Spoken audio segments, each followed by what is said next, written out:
stop being you. You let people stick a finger in your face and tell you you're no good. And when things got hard, you started looking for something to blame, like a big shadow. The least we can do is consider what we've done and individually, collectively do the best we can to try and turn this thing around. I blame no one. I look in the mirror. On the other side of it, what an opportunity we have, because tomorrow's the first day of the rest of our lives. So what an opportunity we have. A huge part of the reason that people fail is because they don't ever set up the criteria for success. The world ain't all sunshine and rainbows. It's a very mean and nasty place, and I don't care how tough you are, it will beat you to your knees and keep you there permanently if you let it. You, me, or nobody is gonna hit as hard as life. But it ain't about how hard you hit. It's about how hard you can get hit and keep moving forward. How much you can take and keep moving forward.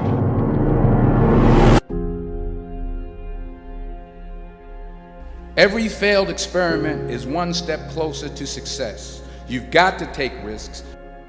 I found that nothing in life is worthwhile unless you take risks. You will fail at some point in your life, accept it. You will lose. You will embarrass yourself. You will suck at something. But do you have the guts to fail? If you don't fail, you're not even trying. Sometimes it's the best way to figure out where you're going. If I'm going to fall, I don't want to fall back on anything except my faith. I want to fall forward. I figure at least this way I'll see what I'm going to hit. There is no passion to be found playing small and settling for a life that's less than the one you're capable of living.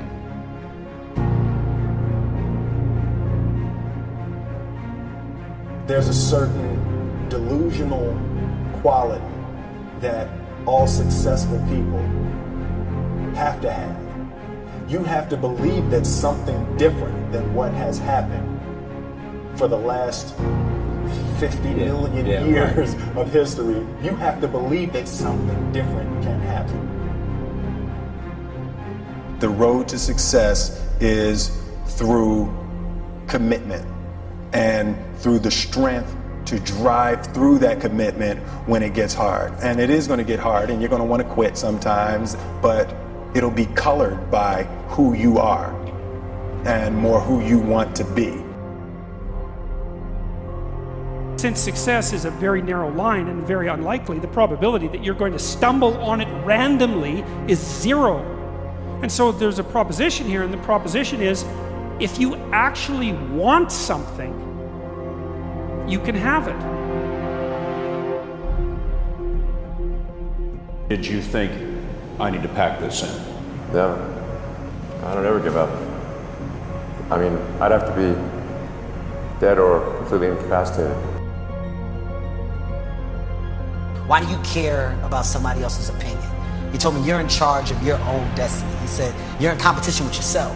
The day that you give up on you is the day that you gave up on your dream. So if you're in the business of giving up on your dream, then I don't want to be in the business of being your friend. I think you're talented, so why don't you stay true to what you believe that you can do? And it was words like that that really made me get that skin, that thick skin to deal with Hollywood and rejection. And when I heard no 1,000 times, it started to roll off my back. When I got that one yes, I made the decision to never hear no again. So it's those stories that really would help that younger generation that's coming up in that business to say, you know what, I'm going to stay true to my dream because there is a light at the end of the tunnel. And I'm pure prime example of that light. I've been in the business 19, 20 years, man, and that last 5 to 6 has been successful. Failure is wonderful. You want to hit home runs? You better be willing to strike out a lot. You better be willing to fall down a lot. But what do you do when you fall down? Do you say, see, I told you I was a failure? Or do you get up and say, well, that didn't work, don't do that? I'm always reminded of Thomas Edison, who was working on inventing a storage battery, some way to store electricity. He knew kind of what it was and so on, but he just didn't know how to store it in any way. And he had tried 25,000 different combinations. He still didn't have a storage battery.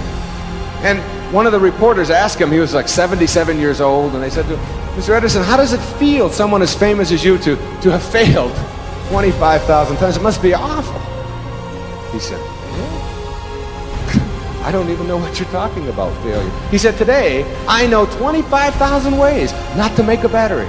Failure is only bad when you equate it with your self-worth.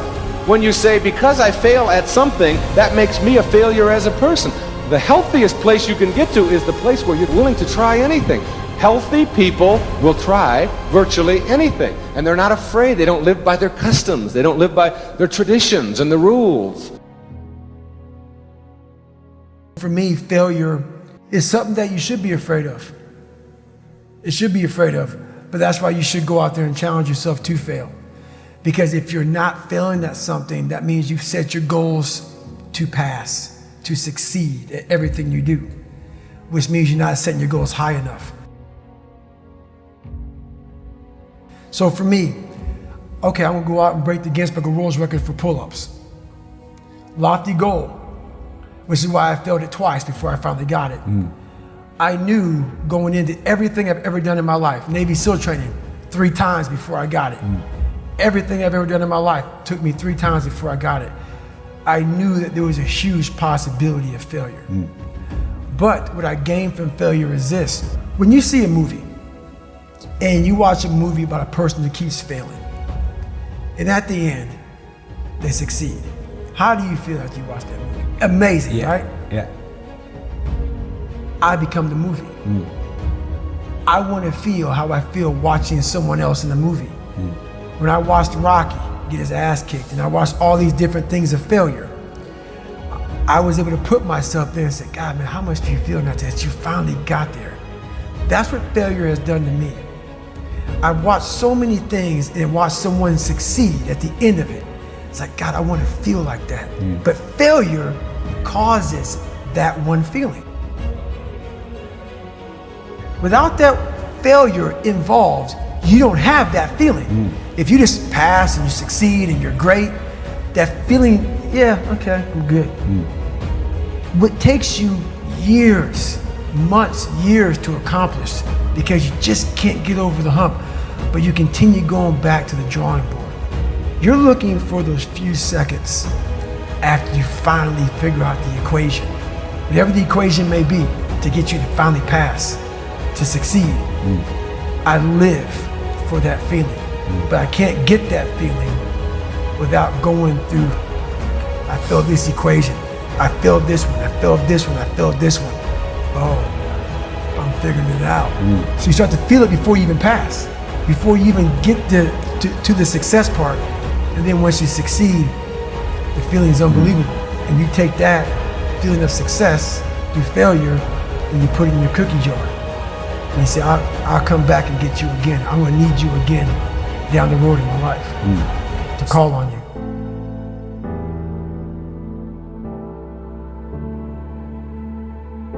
You know, it's always a little bit frustrating to me when people have a negative relationship with failure. Failure is a massive part of being able to be successful. You have to get comfortable with failure. You have to actually seek failure. Failure is where all of the lessons are. You know, when you go to the gym and you work out, you're actually seeking failure. You want to take your muscles to the point where you get to failure, because that's where the adaptation is. That's where growth is. Successful people fail a lot. They fail a whole lot more than they succeed, but they extract the lessons from the failure and they use that, the energy, and they use the wisdom to come around to the next phase of success. You gotta take a shot. You have to live at the edge of your capabilities. You gotta live where you're almost certain you're gonna fail. That's the reason for practice. Practice is controlled failure. You're getting to your limit, getting to your limit, getting to your limit. You can't lift that, you can't do that, until you get to the point that all of a sudden your body makes the adjustment and then you can do it. Now, if you know what you're worth, now go out and get what you're worth. But you gotta be willing to take the hits and not pointing fingers saying you ain't where you want to be because of him or her or anybody. Cowards do that, and that ain't you. You're better than that. What are you going to do with what you have?